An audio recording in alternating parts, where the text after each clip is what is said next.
Esse podcast é apresentado por b9.com.br.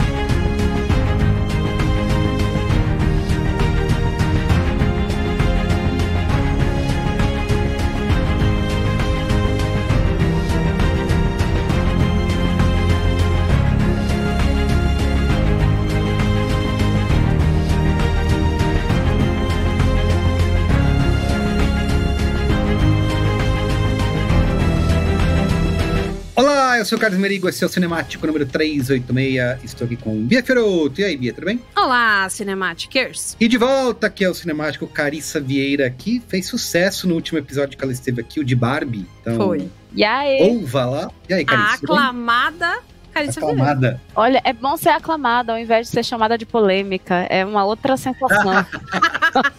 A controversa Carissa Vieira. Controversa, exatamente. De personalidade controversa, Carissa Vieira. Só quem não me conhece mesmo, né? Pra dizer um negócio desse. Muito aqui bem. Você sempre será aclamada, amigo. Estamos reunidos aqui para falar de Retratos Fantasmas, novo filme do Kleber Mendonça Filho, né? Que nós aqui no Cinemático acompanhamos. Somos fãs. Somos fãs. Então ele lança alguma coisa, a gente vai lá conferir. Ele lançou esse filme que é um documentário / ensaio que estreou no Brasil agora no dia 24 de agosto, tá? De 2023. E é um dos filmes daquela lista, pré-lista dos filmes brasileiros que podem ser indicados. O Brasil tem que escolher um, né? Então, o Brasil vai escolher um. Esse filme está lá nessa pré-lista do que o Brasil vai escolher. O Brasil, essa instituição, né? Tá lá o Brasil dentro de uma sala. Que nem numa charge de uma prova de português, né? O Brasil. Isso. O mapa do Brasil com perninha. Sentado. Isso. Exatamente. Ai, meu Deus do céu. Isso aí. Então vamos lá. Mas antes, siga @cinemáticopod nas redes sociais, tá? Estamos em várias aí no Letterboxd, no Twitter /X, no Instagram. Você acompanha lá nossas novidades, novos episódios, a gente divulga por lá. E também dê 5 estrelinhas pra gente no Spotify, no Apple Podcasts. O Spotify tem caixinha de comentários, você pode interagir com a gente, deixando comentários sobre o que você achou do filme, da série que a gente discutiu, ou até concordando ou discordando da gente, né, com carinho e elegância. Com carinho. Você pode fazer isso, tá? Então, deixe o seu comentário, que quem sabe a gente traz aqui os melhores. Certo. Né? É isso aí. Aproveita também que você vai dar a estrelinha, vai dar o joinha, assina o feed, né? Continue acompanhando a gente, verdade, porque tem se você botãozinho gostou seguir desse aí. episódio, seguir, assinar, seja como for que o seu agregador de podcast chame, né? Mas fica com a gente, porque além de ajudar a gente a atingir novos públicos, é bom demais ter você por perto. Perfeito, muito bem. Vamos pra pauta? Bora, vamos. Boa noite. Boa noite, tudo bom? E o senhor trabalha com o quê? Eu trabalho com cinema. O cinema? O senhor já fez novela? Não fiz novela, não. O senhor é ator, é? Quero tirar uma foto depois, viu? Toda minha vida. A cidade se transforma a cada ano, isso é certo. Te procurei. Um cinema pode ser um espaço de gentilezas. O cinema como uma igreja. Cinemas que morreram e que voltaram como templos. Filmes de ficção são os melhores documentários. Bia, precisa contar para nossa audiência quem é Kleber Mendonça Filho? O KMF, pros íntimos? Isso, KMF, né? Virou. A gente já falou dele antes no Cinemático 62, que era na época que a gente fazia aqueles cinemáticos duplos. Ele é sobre Bacurau e sobre o horroroso filme Yesterday. O não. intragável filme Yesterday. Não é. A gente não vai brigar por um filme de antes da pandemia, tá, Merigo? Isso. Mas eu, enquanto mulher bitomaníaca, tenho local de fala. Que isso. Esse filme é muito Você ruim. pega muito pesado com esse filme. Mas tudo Eu bem. pego muito pesado. Eu e o Luiz Gino, né? Toda vez que fala Yesterday, a gente cospe no chão, né? Que nem aquele filme lá da Carla Camurati. Achei tão fofo.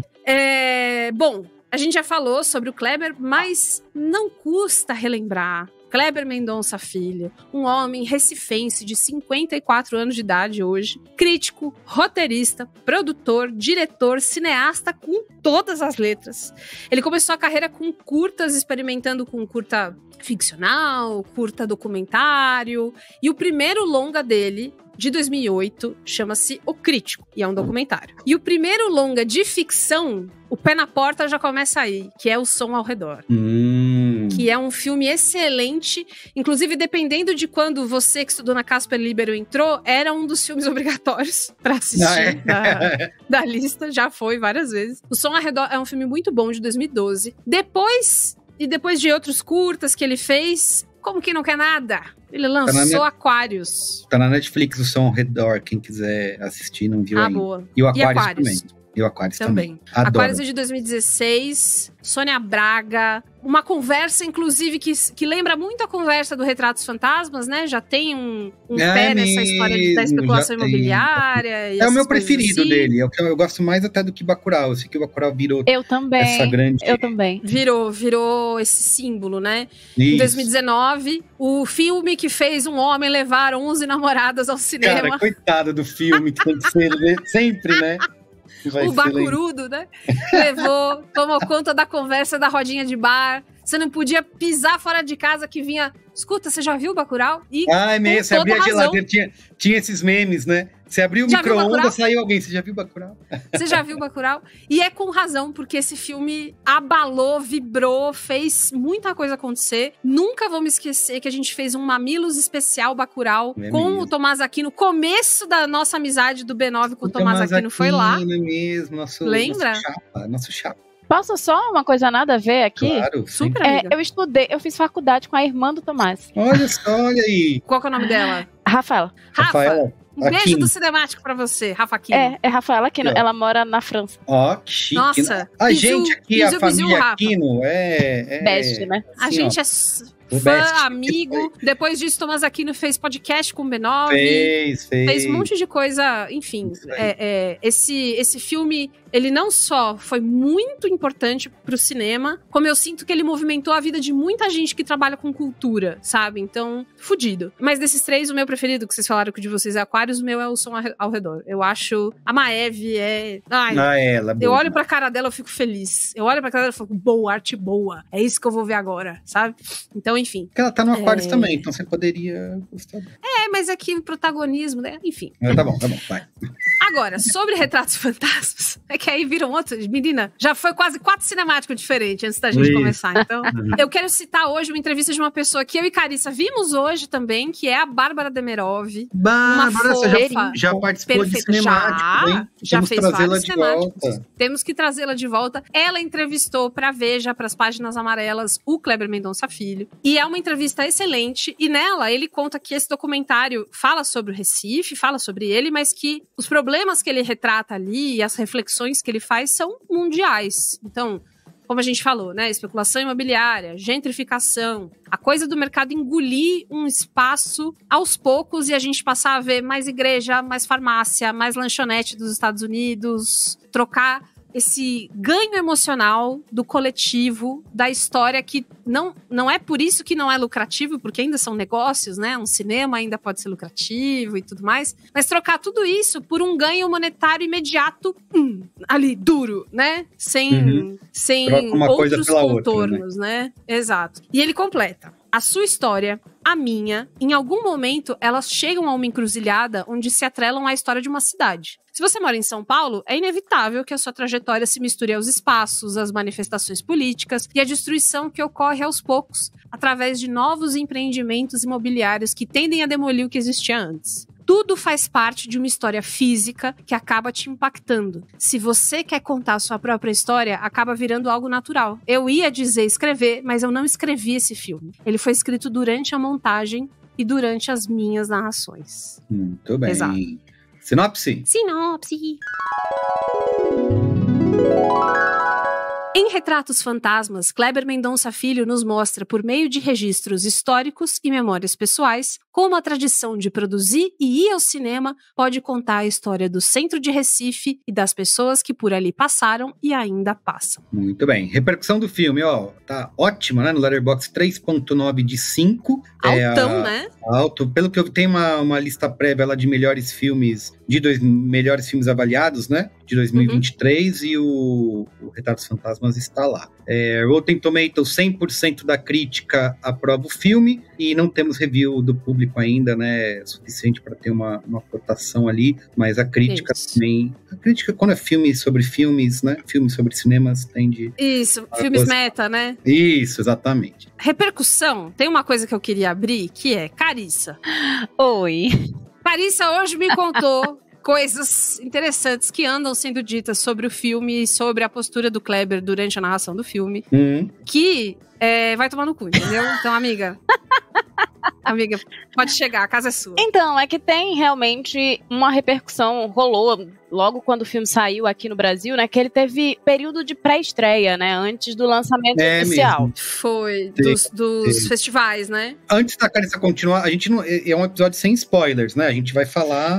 Isso, é documentário, gente. Documentário não tem spoiler, então, a gente vai direto. Tudo liberado, conversa direto. Bora lá, Carissa, fala aí. Mais do que teve os festivais, né, ele foi pra Cannes, e aí no Brasil ele foi pra Gramado, e logo em seguida começou uma sessão de pré-estreias ao redor do país. Então teve logo 2 sessões em Recife, depois veio para São Paulo, foi pro Rio, e aí foi fazendo algumas cidades até o lançamento oficial. E, inclusive, teve cabine de imprensa. E aí começaram a surgir as críticas, e eu achei muito curioso, assim. Quando eu comecei a ver as críticas, eu ainda não tinha visto o filme, e eu não tinha nem como dar minha opinião. Também ninguém tinha pedido minha opinião, então eu só tava vendo mesmo, eu acho que eu quero... Eu tô pedindo, amiga, toda vez que você pensar quem é que quer ouvir, eu quero. Isso, nós queremos. Me manda um áudio. E aí, começaram a falar bastante, né, que já existe uma crítica ao Kleber e a ele ser uma pessoa elitista e contar histórias elite, ter um olhar elitizado das coisas, e que... E aí teve uma coisa pra mim muito curiosa, porque eu vi algumas pessoas falando sobre como a maneira dele retratar o cinema era elitista, e a visão dele dos cinemas de rua era elitista, como muitas pessoas cresceram sem ter a oportunidade de ir para cinemas de rua. E aí tinha também a crítica a que o filme era muito frio. Cara, e aí, isso não tem jeito. E aí, pra mim, tem uma coisa. Eu entendo toda a crítica, sabe? Eu acho que todo mundo... Primeiro, tem gostar ou não gostar, eu acho que faz parte. Eu acho que não é, inclusive, a função da crítica dizer o que é que alguém tem que sentir com relação ao filme. Acho que crítica debate, se aprofunda em questões. Só que dentro disso aí, a coisa de dizer que nem todo mundo tinha oportunidade... que o filme é elitista porque nem todo mundo tinha oportunidade de ir ao cinema, bate numa coisa que pra mim é muito curiosa. Por quê? Eu vi muito essa crítica em pessoas do Sudeste. E eu moro no Sudeste, mas eu sou recifense também. Por mais que eu venha de um lugar completamente diferente da lógica do Kleber, que é, sim, um homem branco, classe média... Hoje em dia, eu diria classe média alta.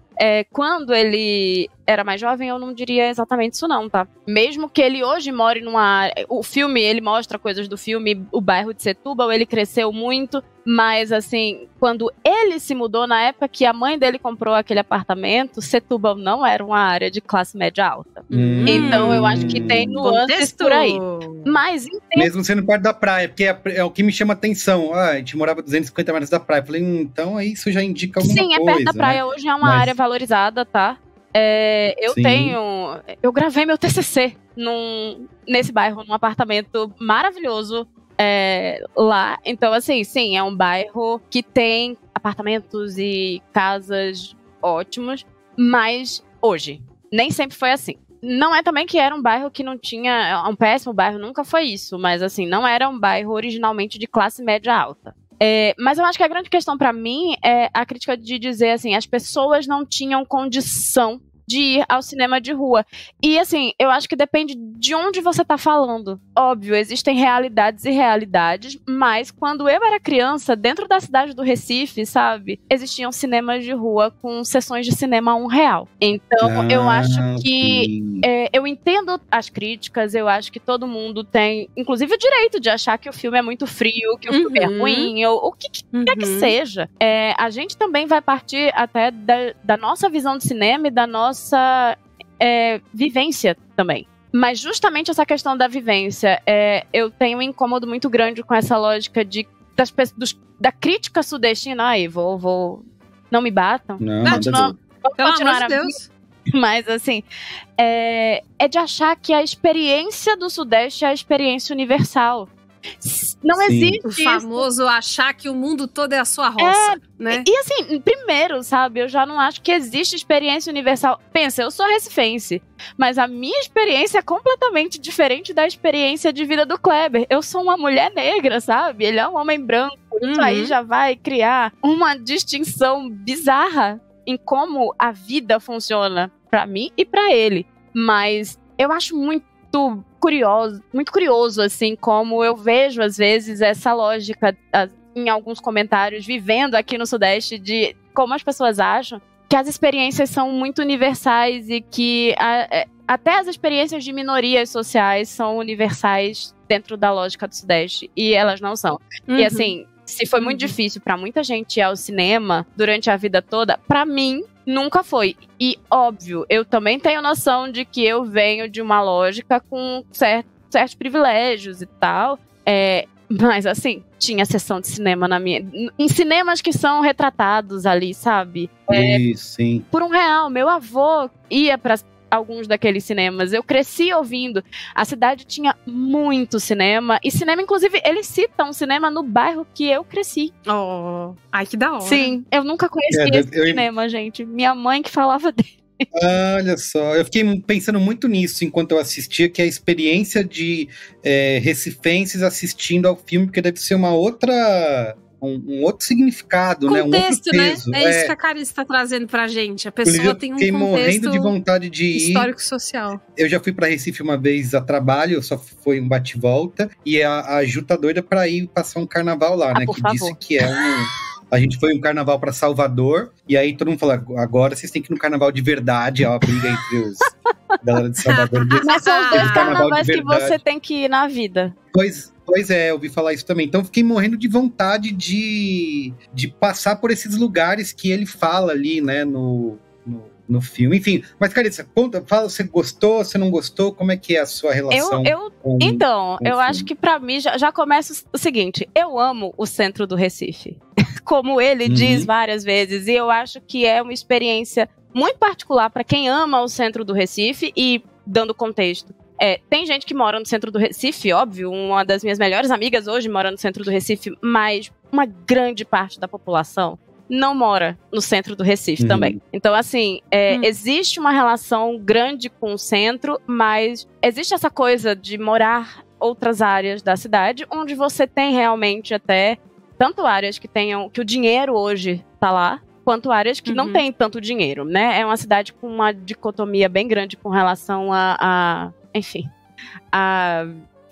situações sociais diferentes, partilhando espaços que nem sempre são tão longe assim um do outro, né? É bem complicado isso, mas assim, o centro do Recife, para algumas pessoas, ele tem uma coisa muito forte. E quando ele diz e repete, e diz que ia cortar isso e acabou repetindo de novo. E isso pra mim o filme me ganhou muito nisso, assim. Eu amo o centro do Recife. Então, um filme que vai falar sobre o centro do Recife, já bate no meu coração. Mas eu acho que eu me surpreendi com o quanto um filme que sai do micro e vai para o macro, pensando dele com a família e as questões lá da casa dele, e aí ele vai passar pro cinema e pra questão do centro do Recife, eu acho que é um filme realmente que ultrapassa a ideia do Recife. Eu achava, quando eu fui assistir, que era um filme que recifenses iam curtir.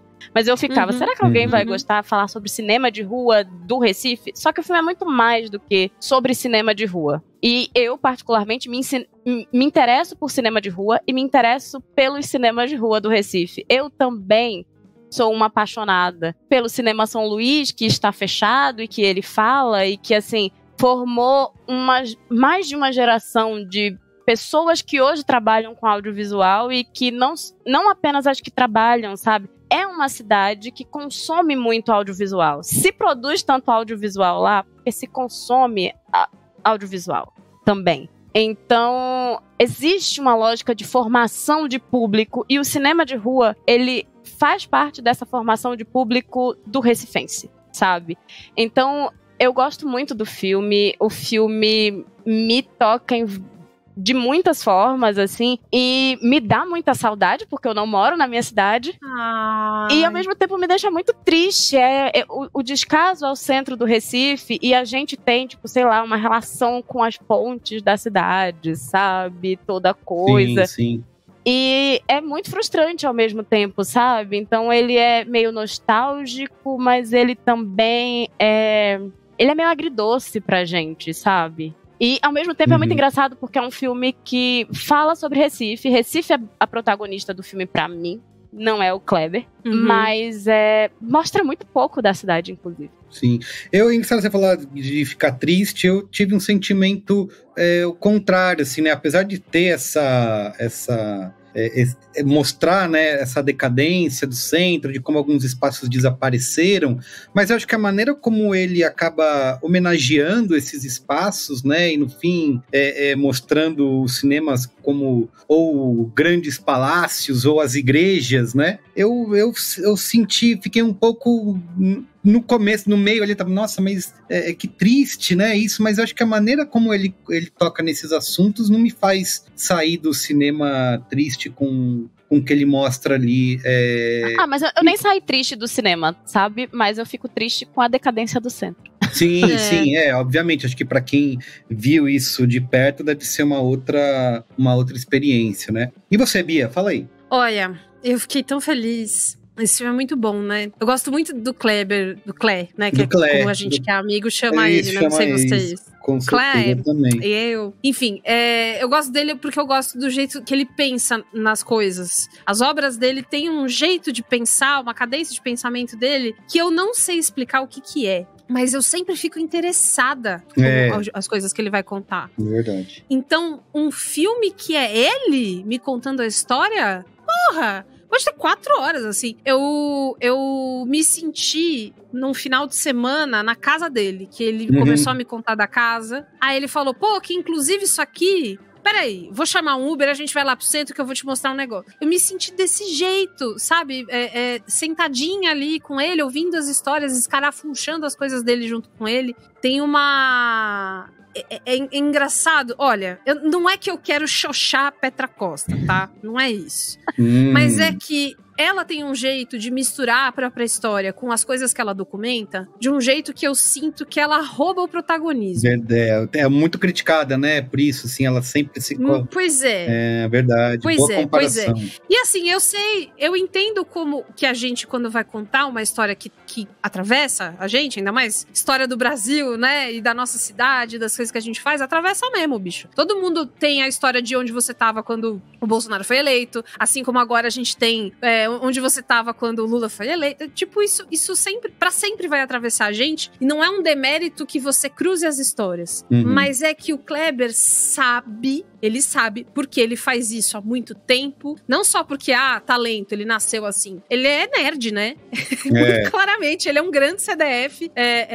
Não que a Petra Costa não seja, mas é que, por algum motivo, o jeito que ele combina as referências que ele tem com o que ele tem pra contar, me mostra que é paralelo e não um mais importante que o outro. Que é a vida dele acontecendo no Recife, a família dele, ele gravando os curtas dele, os amigos fazendo sangue falso, vai sair e tal. É tipo, isso só efervesce nele e nos amigos porque eles têm um contexto maior, cultural, do cinema real e do ir pra lá, pra ponte pra fazer não sei o quê, ir pra, depois a gente vai sair, vai pra um outro lugar. Estar imerso nesse contexto é o que me dá o negócio de tipo, é uma homenagem pro que fez do Kleber o Kleber. E por isso eu fico muito confusa quando as pessoas dizem que existe uma frieza nesse filme, porque, cara, não tem como um filme ser mais caloroso do que isso. Não tem como você homenagear sua mãe, seu pai. Ele botando a mãe pra falar de história oral e depois ele mesmo contando a história daquele cara que trabalhava no cinema, esqueci o nome dele. Histórias que ninguém lembra, tipo, que tinha escritório da Disney, da Paramount, da não sei o quê, que hoje em dia o cara fala com certeza que nunca teve nenhum tipo de escritório desse. Nunca teve, ficaram 70 anos. Cara, isso além de um documento importante da história do Brasil, né, que a gente tem uma coisa que durante o filme eu lembrei muito, eu fiz rádio e TV, né, nas aulas de história de rádio e TV, tem uma constante que é: o Brasil lida muito mal com a sua memória audiovisual. Muito porque era caro pra caralho você guardar as coisas. Mas posso só falar uma coisa? Que eu acho que... Eu ouvia isso nas aulas de cinema também, mas antes de fazer cinema, eu fiz faculdade de teatro. E era uma coisa que eu passei os 4 anos de faculdade ouvindo. E aí eu acho que não é simplesmente que o Brasil é ruim com a memória audiovisual. O brasileiro não tem memória, ponto. Sabe, assim, ele não guarda. E aí a gente vê isso na nossa política. Lá vou eu trazer política, mas assim, a gente não tem registro artístico. Gostava mais do cinemático quando né? Mas é isso, a gente não tem registro artístico e as pessoas esquecem da coisa, tipo, não sei quantos anos que a Disney ficou lá e as pessoas hoje apagaram. Mas como a gente esquece os nossos atores, como a gente esquece as coisas que aconteceram na nossa história. Então, eu acho que isso tá na construção do brasileiro. E isso é uma coisa muito triste. Assim, desculpa, foi só um adendo. Não, mas é isso, é exatamente isso. Então tem uma coisa que, assim, o videotape, que é o famoso VT, né? Roda VT, é VT de videotape. Era uma fita muito cara, muito grande. Então, pra gravar um programa, grava por cima. E aí se perdem coisas, tipo... Cara, como assim grava por cima? Mas porque é caro e grande, ou filme é muito inflamável. Quantos incêndios de produtora de televisão, enchente, o caralho a 4 que a gente não viu, que a gente perde tudo. Foram encontrar, não me lembro quem que... Acho que foi no programa do Marcos Mion, do Descarga MTV, pelo amor de Deus. Nossa, que eles estavam fuçando, porque o prédio da MTV, aqui em São Paulo, foi o prédio da TV Tupi. E eles encontraram, assim, atrás da prateleira, na sala do Seu José, da tesouraria, uma fita que é o Jackson 5 no Brasil. Foda-se. Como que esse negócio não tá digitalizado, bem cuidado, numa sala, não sei o quê? É muito difícil. Então, quando o Kleber mostra a memória das pessoas se cruzando, então assim, a gente não tem registro? Então deixa comigo. Então eu quero falar das pessoas e todas aquelas fotos daquelas famílias na frente de letreiro, quando ele fala que o letreiro parece que comenta a cidade, né? Isso é a coisa mais linda. Quem é frio? Como é que pode uma pessoa achar fria uma coisa dessa? Ou ainda quando ele mostra pra gente aquela coisa no final, eu fiquei muito emocionada. Do caminho do Uber que ele faz pra driblar, porque ele não quer o caminho mais curto, ele quer olhar as coisas e o cara fica invisível. Aquilo é pura magia, né? Tipo, olha, é isso que o cinema pode te entregar. E é isso que o cinema entrega há anos e anos e anos pras pessoas e alimenta nas pessoas. E é isso que a gente perde quando a gente não cuida desses espaços coletivos direito. E assim, eu sou de São Paulo, né? Eu cresci indo ao cinema, mas num contexto completamente diferente, né? Eu nunca fui de família rica, mas nunca faltou o dinheiro da mesada que eu economizava pra ir ao cinema ver. Eu morava perto do Cine Bristol, aqui em São Paulo, que era o cinema que tinha no Center 3, que não existe mais. E eu ia sozinha ver as coisas porque eu gostava, porque era um momento que você podia ficar ali transportado. E muitas das coisas que eu vi, que eu gosto até hoje, adolescente, são filmes que eu entrei entrei só porque tava disponível. Que eu olhei e falei, parece interessante, vou entrar e vou assistir. E aí assisti coisas muito legais, e assisti coisas muito merda também. Mas a experiência de você se deixar abraçar, não só pela arte, mas por todo o trabalho que essas pessoas estão fazendo, que tem gente que acorda cedo pra ir lá, estourar a pipoca, abrir o cinema, limpar a sala, cuidar do estofado que alguém... O seu Alexandre lá, que assistiu o Poderoso Chefão 300 mil vezes. Não, ele sem camisa, porque tá calor, fazendo a projeção. Imagina pra esse homem, legal, a cena pra mim é lindíssima, dele fechando aquele cinema. Eu que fecho, e aí, né? Com chave de lágrimas. E eu achei essa cena, assim, foi uma das cenas que me deixou, tipo, levemente destruída, sabe? Porque a gente consegue... Ele chega um momento que diz pra o Kleber, ele tá se segurando pra não chorar, e o Kleber tá por trás da câmera, claramente chorando, sabe? E ele zoa, né? Ih, tá chorando? O que foi? O que aconteceu? Então, assim, e quando eu falo dessas pessoas que trabalham, quando ele mostra o seu Alexandre e tal, é que, assim, não é ONG. A gente não tá falando pra você abrir uma ONG que vai cuidar das pessoas. Não é isso, cara. É rentável. O cinema tá lá empregando gente, alimentando família. A pessoa no entorno, que é o restaurante que fica perto do cinema, o cara que vende a pipoca perto do cinema, também tá ganhando com a existência de uma comunidade que trabalha pra comunidade também. Não é difícil chegar a essa conclusão quando você se permite analisar contexto e você sai de uma lógica que, cara, a quantidade de Subway que ele gravou, eu fiquei muito incomodada. Ai, tem muito Subway naquela cidade, vocês não têm noção. E farmácia. Né? Não, e farmácia. A farmácia, Pague Menos. Então, gente, ele passa por um lugar que eu passava sempre pra voltar pra casa, e aí tem toda uma coisa, assim, de você ver os lugares e você pensar, meu Deus, eu conheço esses lugares. Que são 4 farmácias, um do lado do outro. Eu lembro, inclusive, em 2020, antes, num carnaval... que eu precisei. O último carnaval da vida, que eu precisei ir numa farmácia e eu parei ali e eu saí pesquisando o preço uma atrás da outra. Que era só sair e entrar, né? 4, então... Quanto que era, não sei o quê? E é muito engraçado, porque eu tava com outra pessoa e eu tinha dito, Recife, a pessoa não conhecia Recife, eu tinha dito assim, gente, essa cidade é cheia de farmácia. E diziam assim, não, a São Paulo, Rio de Janeiro, tem muita farmácia, tem. Aí a pessoa chegou em Recife e disse, nossa, realmente, tem farmácia demais. É tipo um troço. Especulação imobiliária até, né? Cara. Então, assim, no final das contas, é um convite do Kleber que é muito fácil de aceitar. A narração dele achei gostosa, achei calma. Total. Me conduziu de uma maneira, poxa, cara, que eu não consegui parar de prestar atenção um minuto. Eu também. Consegui. E aí, várias vezes, pensando nos meus lugares da cidade que me atravessa, que é São Paulo, e das coisas que eram grandes símbolos pra mim, que hoje não existem mais, e sair desse filme um misto, que tô muito feliz de ter acompanhado essa história e de ter feito essa reflexão, e muito melancólica de que não há muito que a gente possa fazer, às vezes. Só total. Homenagear e pensar e refletir, e quem sabe passar pra frente, mas... É isso, que as coisas vão aparecer, vão sumir, né, assim como as pessoas dentro dos filmes, né, que ele passa por isso uma hora ali, que eu penso muito isso quando eu assisto alguns filmes antigos, falo, caramba, todo mundo que tá nesse filme já morreu, sabe? Já morreu.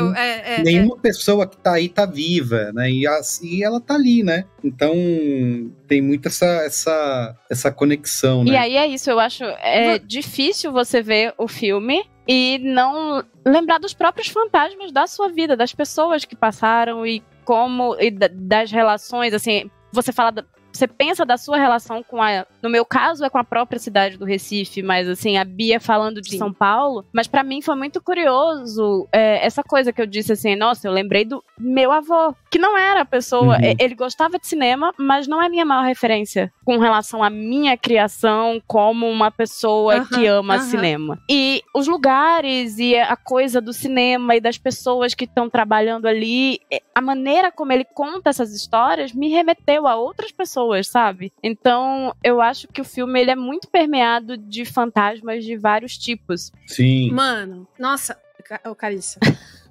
Arrepiei inteira. Puta que pariu, exatamente. O nome desses retratos fantasmas se unindo ao final daquele motorista invisível.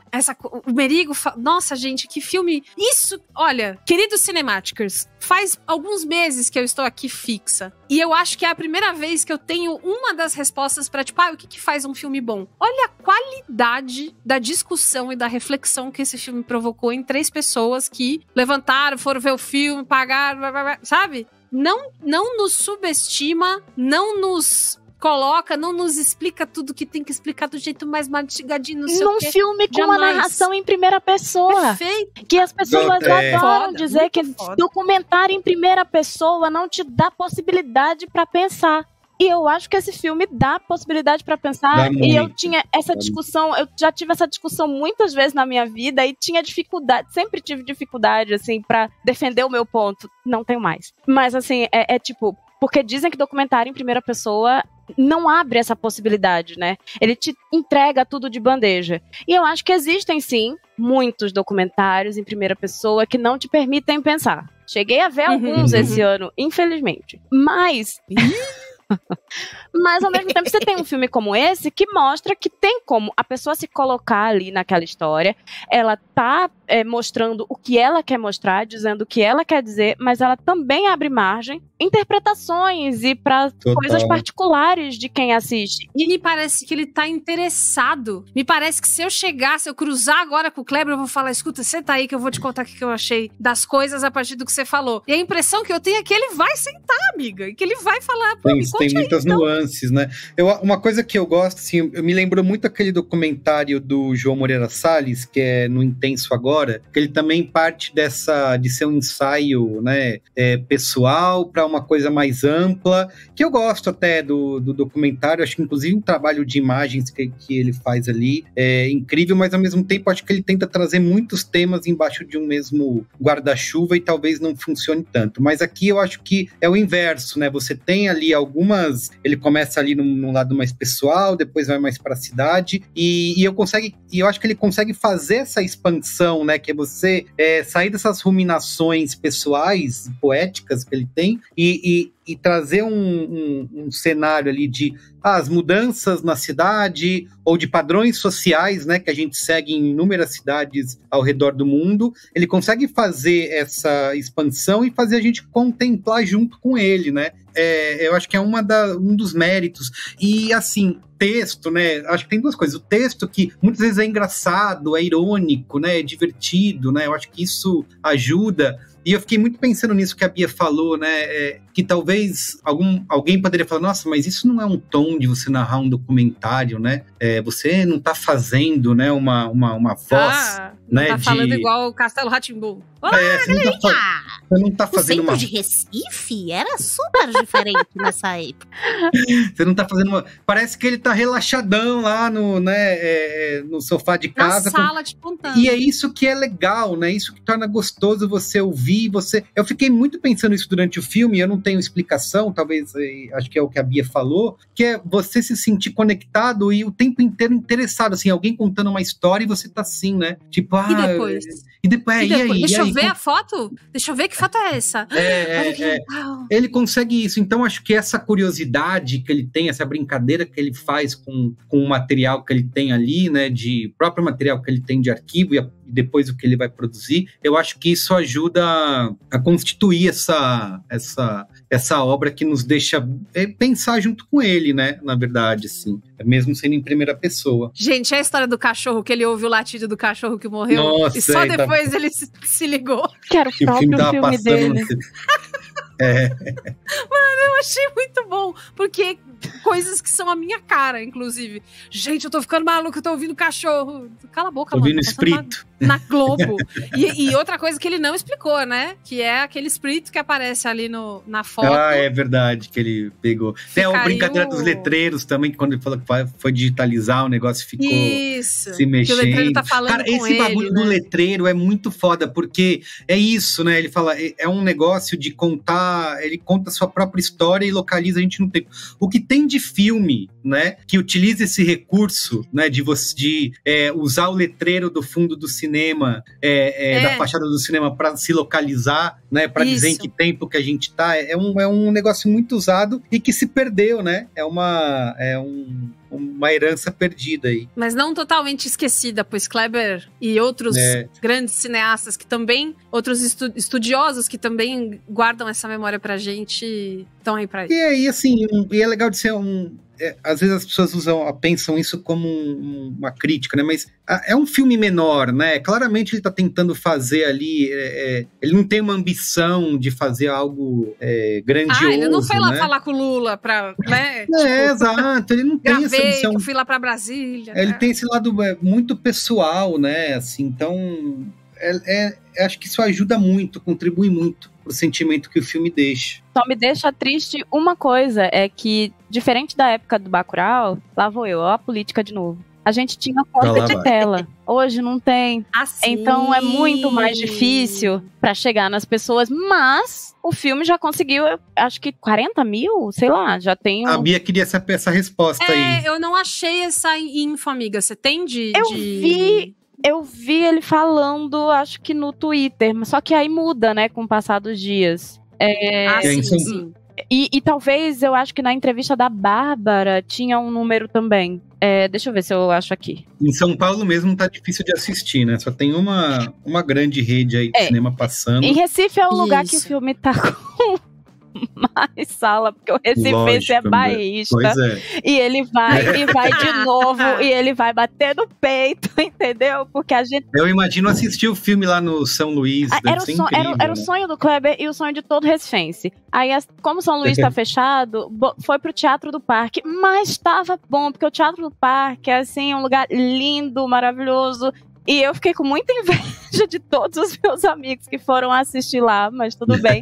Mas ele tá em vários cinemas da cidade, na verdade. Mas é isso, é porque o recifense é doente, gente. A gente ama, em geral, a gente ama muito a nossa cidade. A história do Pernambuco, meu país, é real, assim. Então, antes de brasileira, eu sou pernambucana. E antes de pernambucana, eu sou recifense, gente. É isso.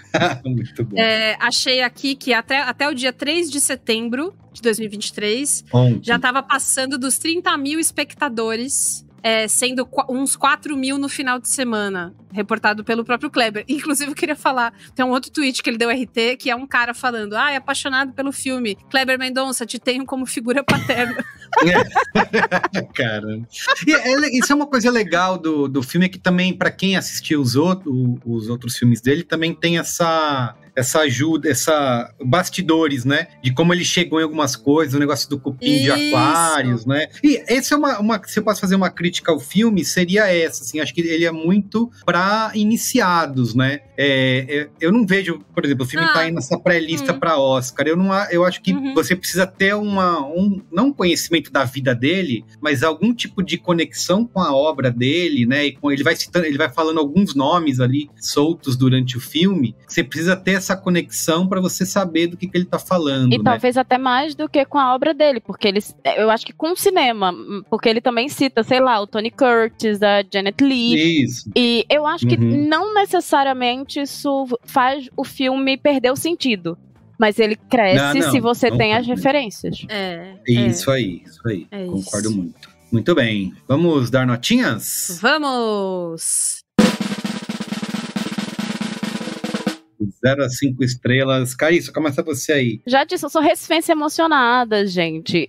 E eu fiquei realmente emocionada com o filme. E, na verdade, ele cresceu até mais com o tempo. Porque eu terminei, eu tava tão transtornada com o que eu tinha visto. E, assim, tipo, com muita saudade do meu avô, que eu não tava pensando muito bem, é sério. E depois, parando pra pensar e analisar, eu acho que o filme cresceu até em mim. E vou dar 5 estrelas. Recifense emocionadíssima mesmo.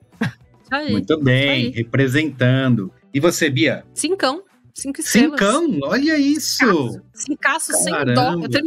Eu terminei a sessão e eu falei, olha 5 estrelas. Deve você mandar um coraçãozinho muito... lá, não. Olha, é muita qualidade. É muita qualidade. É muito impressionante como o Kleber é uma pessoa que mostra que é difícil, é custoso, às vezes é complicado, dá trabalho, mas olha o que dá pra você fazer com o cinema, sabe? Muito foda. Bem. Eu vou de 4 estrelas. O que te perdeu uma estrela? É o meu sentimento do momento. É a sua sensação. É uma notinha empírica. Não tem, aqui não tem. As notas, já falei aqui várias vezes, alguns dos nossos ouvintes, nossas ouvintes, pegam no pé das estrelinhas. Estrelinha é uma brincadeira, né? Ela pode mudar. Gente, como a Carice falou, aumentou, depois diminui, e assim vai, né? Tem vários filmes que eu já cheguei dando aqui 5 estrelas, aí a gente conversa, eu diminuo, porque, putz, vocês têm razão. Ou o inverso, cheguei, não, vou dar 4. Aí vocês vão, a gente vai conversando, putz, eu acho que merece mais. Então, é isso, né? É pra brincar. Fazendo a conta, deu 4,66666, que é 5. É isso aí. Muito bem. Então, manda pra gente e-mail no cinemático@b9.com.br e siga a gente nas redes sociais, @cinemáticopod. A Carissa tá produzindo muitas coisas aí, né, Carissa? Conta pra nossa audiência, quem quiser continuar te seguindo, te assistindo, né? Você tá toda videomaker aí. É isso, né? Eu tenho um canal no YouTube e eu tenho produzido bastante no Instagram agora também.